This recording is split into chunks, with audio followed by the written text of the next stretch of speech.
안녕하세요, 모토유시 조건입니다. 오늘은 2021년형 BMW R1250RT 시승기입니다. 신형 R1250RT는 이전 세대에 비해서 꽤 바뀐 부분이 많습니다. 헤드라이트 디자인의 변경이 가장 눈에 띄고, 또한 이 어댑티브 크루즈 컨트롤의 도입이 이번 세대의 가장 큰 변화라고 할 수 있을 것 같습니다.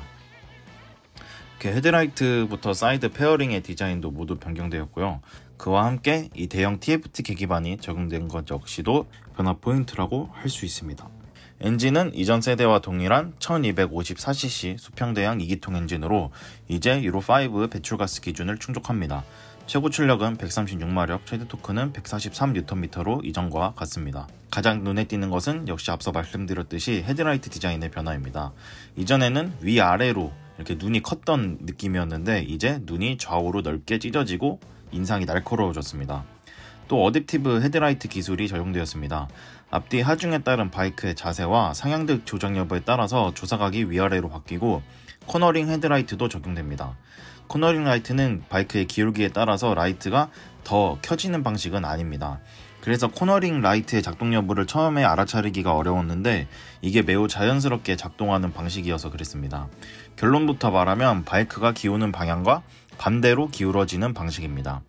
일반적으로 코너링 라이트가 없는 바이크는 바이크가 기우는 방향대로 헤드라이트 빛이 함께 기울어집니다. 하지만 신형 RT의 경우엔 헤드라이트가 바이크의 기우는 방향 반대로 기울어지면서 바이크가 돌아나가야 하는 방향을 비춰줍니다.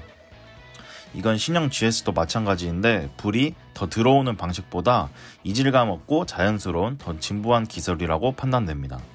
RT의 헤드라이트는 주간 주행 등 라인을 제외하면 총 6발의 조명이 있는데요. 이 중에서 무려 4개가 상향등입니다.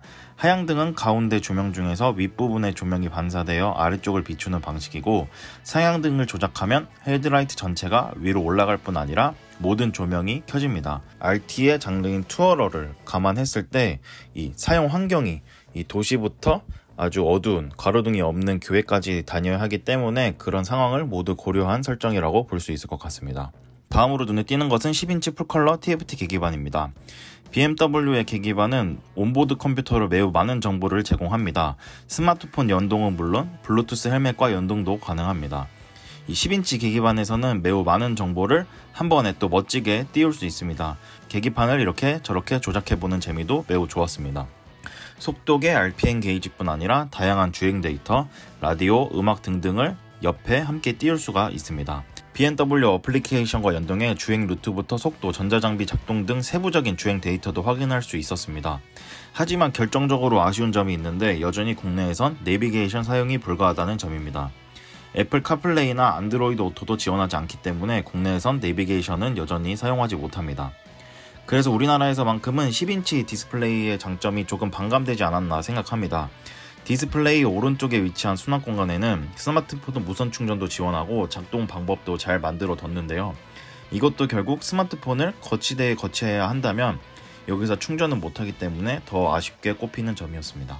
그 밖에도 역시 RT의 사이드백은 외우 완성도가 높습니다. 풀페이스 헬멧 하나를 보관할 수 있을 정도로 용량도 넉넉하고 짐 고정 밴드나 작동 방식의 디테일이 매우 좋았습니다.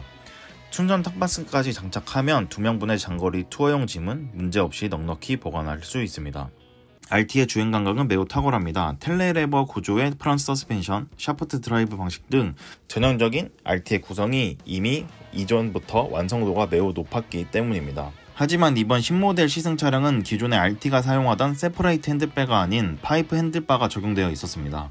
그래서인지 이번에는 주행 감각의 차이가 조금 느껴지기는 했습니다. 기존의 RT는 투어러의 안락함과 편안함을 모두 갖추고 있으면서도 와인딩에서는 매우 독특한 감각을 제공했다고 생각했습니다. 세퍼레이트 핸들바를 쥔 기분 때문일 수 있지만 뭔가 코너링 감각이 투어러스럽지 않고 더 직관적이고 깔끔하다고 느꼈었는데요. 이번 시승에서는 일반적인 투어링 바이크와 같은 그런 느낌을 받았습니다. 좋게 해석하면 더 편하고 포용성이 있다고 할 수도 있지만 개인적으로는 핸들바와 프런트 서스펜션이 한 몸처럼 묶여있던 RT 특유의 세퍼레이트 타입 핸들바가 주는 그 핸들링이 반감되어서 아쉬웠습니다. 그런 것을 모두 감안하더라도 RT의 주행 감각은 여전히 놀라울 정도로 균형이 잘 잡혀 있습니다. 특히 이 정도 덩치의 바이크가 무게감 없이 가뿐히 기울어지고 노면을 꿋꿋이 누르는 것, 그리고 와인딩을 돌아나가는 느낌, 그와 함께 노면의 요철을 모두 걸러내는 감각은 매우 독보적인 주행 감각이라고 생각합니다. 저도 그랬고 여러분도 그러실 거고 아마 궁금하신 거는 이 어댑티브 크루즈 컨트롤일 것 같은데요. 어댑티브 크루즈 컨트롤은 예상보다 더 완성도가 높고 자연스럽게 작동했습니다. 그래서 한번 지금 테스트를 한번 해보겠습니다. 지금 차가 좀 막히니까 지금 이렇게 그 BMW 방식대로 오른쪽으로 밀면 켜집니다. 크루즈 컨트롤이 켜지고 여기서 이제 누르면은 이제 활성화가 되는데요. 이 자동차처럼 여기 보면은 거리 조절이 3단계로 됩니다. 1단계 이게 제일 가까운 거, 이게 멀리 되는 거, 중간. 네. 그래서 하고 이제 셋 버튼이 앞으로 미는 거예요. 그래서 앞으로 클릭하는 거 해서 하면은 지금 앞차를 이렇게 따라갑니다. 지금 놓고 있죠. 스로틀을 놓고 있는데 지금 앞차를 따라가고 리셋해서 따라가 볼게요. 지금 속도를 맞춰서 지금 사라지니까 다시 가속을 하죠. 지금 스로틀 놓고 있어요. 지금 60km로 고정되어 있는데 2단, 3단 올려도 계속 유지되면서 이제 주행을 할 수가 있습니다.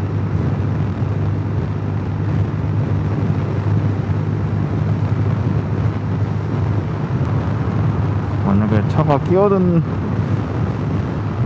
차 지금 감지가 됐죠. 앞에 차로에 들어오니까. 하지만 지금 거리가 있기 때문에 브레이크를 걸진 않았는데 브레이크 걸리고 근데 25km에서는 비활성화 되기 때문에 이거는 어디까지나 보조 장비라는 거. 지금 이런 외길에서 어댑티브 크루즈 컨트롤을 더 사용하기 좋은 것 같아요. 사실 이럴 때 스로틀 조작하면서 이제 유지하면서 저속 차량을 따라가기가 힘든데 이런 외길에서 사용하기 편한 것 같고 슬슬 이제 거리를 재면서 가속을 합니다. 또 빠르게 가속하는 게 아니라 앞차와 거리를 맞추면서 가속을 해 나가고 네, 속도를 슬슬 빠르게 확 줄이는 게 아니라 슬슬 줄이면서 또 가속을 하니까 또 슬슬 속도를 맞춰서 따라가면서 속도를 높이고 있습니다. 그리고 클러치를 잡고 기어를 올리면은 네, 되고 그냥 클러치를 안 잡고도 내리는 것도 내려도 계속 활성화가 되어 있습니다.